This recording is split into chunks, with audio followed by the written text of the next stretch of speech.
A Local 12 investigation raises serious questions about whether you get your money's worth when you pay your taxes in Kentucky, or pay your taxes, period, in Kentucky. Dozens of counties have closed their jails, but the state constitution requires them to elect a jailer. So what do jailless jailers do, and how much do they get paid? Reporter Joe Webb went looking for answers.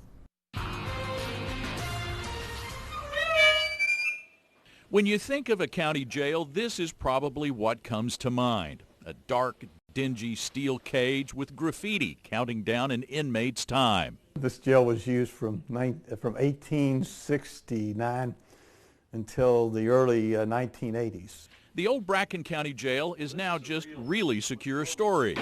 Like many rural Kentucky counties, they closed their jail to save money and pay to house their inmates in other counties' jails. This basketball court used to be part of the now closed Pendleton County Jail. You can still see the bars in what used to be Gallatin County's jail. Owen County's old jail is now home to the sheriff's office. Our investigation turned up 6 counties in our area that no longer have jails. There are 41 statewide. But even those without jails still have duly elected county jailers. By law, they make between $20,000 and $70,000 a year, mostly to transport prisoners. We caught up with new Robertson County jailer Tim Wright a couple of weeks ago. He was watching a non-prisoner perform community service. Says his main job is transporting prisoners to jail and to court. This is a small county. Thank goodness there's not a lot of crime here, as far as I know. Sure. And so maybe 4 or 5 at the most that I would transport in a month. Robertson County only has court 4 days a month. Jailer Wright is also on call.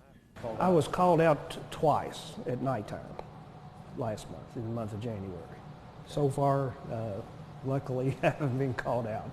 That was February 10th. A handful of prisoner transports and 2 call-outs last month. He has paid the statutory minimum $20,000. The 6 counties in our area with no jail jailers have personnel budgets between $25,000 and $140,000 a year for jailers, deputies, and part-time help.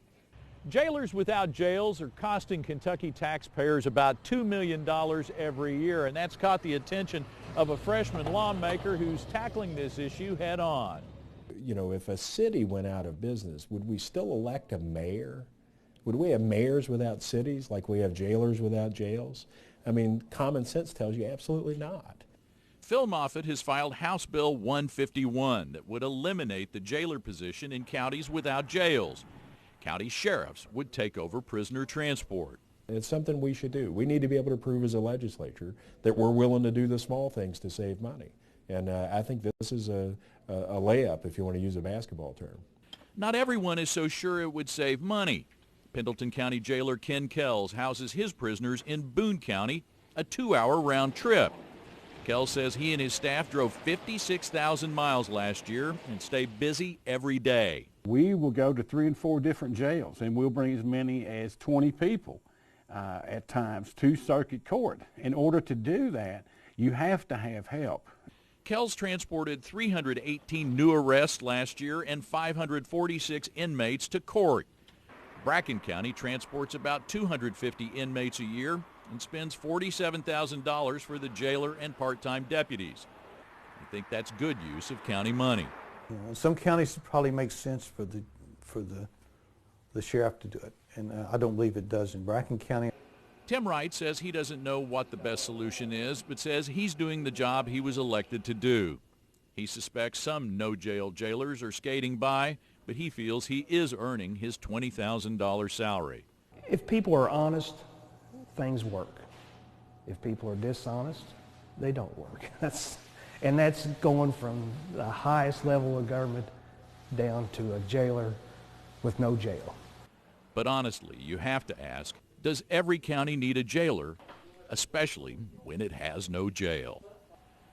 In Robertson County, Kentucky, Joe Webb, Local 12 News.